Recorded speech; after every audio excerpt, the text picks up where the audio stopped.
Jie kažką slepia. Tiesa apie tai, kur galėtume persikelti, jei Žemė taptų nebetinkama gyventi, nėra vien mokslinė fantastika. NASA tyliai investuoja milijardus, ieškodama naujos žmonijos buveinės, o kai kurie jų atradimai yra tokie neįtikėtini, kad gali pakeisti mūsų požiūrį į kosmosą ir į pačią Žemę. Jei kada nors susimastėte, kur galėtume iškeliauti, kai mūsų planeta nebegalės mūsų išlaikyti, žiūrėkite toliau. Ši tema yra kur kas gilesnė, nei dauguma įsivaizduoja. Nuo paslaptingų egzoplanetų, esančių šviesmečių atstumu, iki mėnulių, kurie gali būti panašesni į Žemę, nei įsivaizduojame, NASA ieško naujo pasaulio. Bet kodėl būtent dabar? Ar jie nuo mūsų kažką slepia apie Žemės ateitį? Šiandien nagrinėsime NASA misiją surasti Žemę planetą, kuri galėtų tapti atsarginiu mūsų namu arba net išsigelbėjimu. Tačiau su daugybė nežinomųjų ir keletų nerimą keliančių atradimų pakeliui, turėtume savęs paklausti.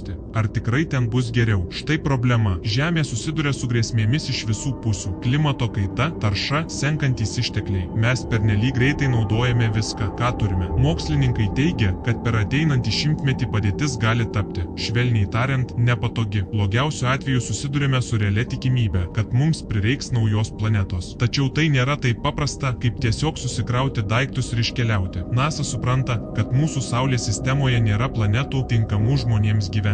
Marsas. Tai populiariausias pasirinkimas, bet jis toli gražu nėra tobulas. Jo paviršius įšalęs, atmosfera itin reta, o išėjimas į lauką be specialaus kostiumo būtų mirtinas. Tad ką daro NASA? Jie pradeda žvelgti už mūsų Saulės sistemos ribų, ieškodami tikrosios antrosios Žemės planetos, kuri galėtų tapti naujaisiais namais. Kaip pradėti ieškoti tokios planetos kaip Žemė? Pažvelkime į NASA procesą žingsnis po žingsnio. Visų pirma, teleskopai. Ne tie, kuriuos galime naudoti kieme, o tikri milžinai. NASA Keplerio kosminis teleskopas, paleistas 2009 metais, buvo skirtas būtent egzoplanetų, planetų, besisukančių aplink žvaigždes už mūsų Saulės sistemos ribų paieškai. Beveik dešimtmetį Kepleris skenavo dangų ir rinko duomenis apie daugiau nei 150 tūkstančių žvaigždžių, atrasdamas tūkstančius galimų egzoplanetų. Tačiau iš visų šių atradimų tik nedaugelis yra panašaus į Žemę dydžio ir atstumo nuo žvaigždės. Kodėl tai svarbu? Jei planeta yra per arti arba per toli nuo žvaigždės, ji gali būti per karšta arba per šalta. Gyvybei, kokią mes pažįstame, reikia tos auksaplaukės zonos, kur temperatūra yra būtent tinkama. Toliau turime tranzituojančių egzoplanetų paieškos palydovą, arba TSS, paleistą 2018 metais. TSS vis dar skenuoja žvaigždes, tačiau jis yra galingesnis už Keplerį. Užuot žiūrėjęs į vieną mažą dangaus dalį, TSS apima beveik visą dangų, todėl gali aptikti kur kas daugiau egzoplanetų nei Kepleris. Jis jau atrado keletą itin įdomių kandidačių, planetų, kurios yra panašios į Žemę pagal dydį ir galbūt neturi vandens paviršiuje. NASA atradimai sudarė superžemių sąrašą. Tai egzoplanetos, kurios yra panašios į Žemę, tik didesnės. Viena garsiausių. Kepler 452b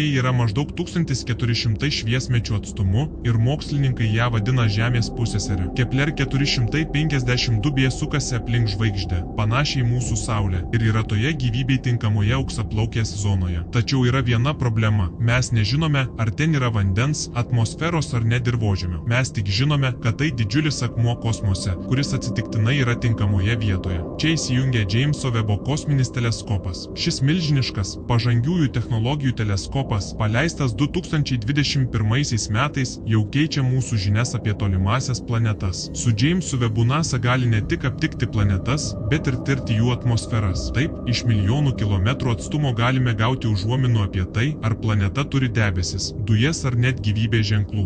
Iki šiol teleskopas atskleidė įdomių duomenų apie tokias planetas kaip WSP-96b, kuri turi aiškių debesų ir galbūt lietaus požymių. Įsivaizduokite, jei rastume planetą su debesimis, vandeniu ir stabilia atmosfera. Tai galėtų būti mūsų antra Žemė. Tačiau NASA dar neįsprendė vienos mįslės. Dauguma atrastų egzoplanetų yra keistos. Kai kurios sukasi aplink raudonas nykštukinės žvaigždes, kurios visiškai nepanašios į mūsų Saulę ir gali kelti pavojų dėl radiacijos pliūpsnių. Kitos yra žvaigždžių sistemose su chaotiškomis orbitomis, o tai gali reikšti, kad atsidurtume planetoje, kuris staiga tampa netinkama gyventi dėl klimato pokyčių. Taigi, nors NASA rado keletą perspektyvių kandidačių, dar nėra tobulo Žemės atitikmens, bent jau kol kas. O dabar įsiklausykite, nes čia viskas tampa dar įdomiau.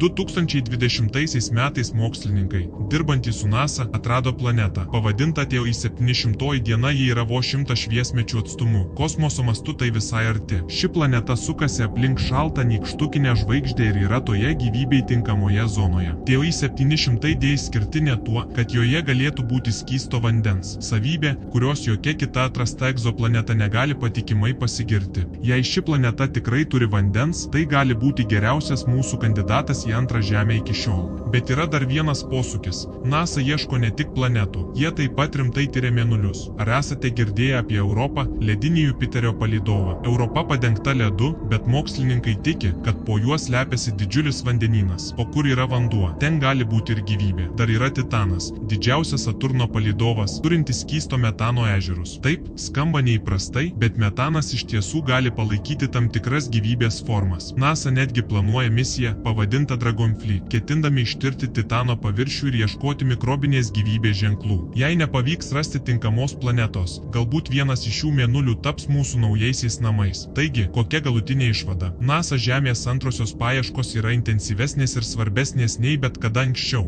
Jie atrado planetas, kurios yra panašios, bet dar nėra tikrojo atitikmens. Net jei rastume tinkamą planetą, iššūkiai, kaip ten nukeliauti, yra milžiniški. Tačiau faktas, kad NASA skiria tiek daug laiko, pinigų ir pastangų šiam tikslui, mums sako vieną dalyką. Jie rimtai vertina mūsų planetos ateitį. Paspausk prenumeruoti mygtuką ir pasidalink su draugais, nes jei manęs neseki, greičiausiai daugiau manęs nepamatysi.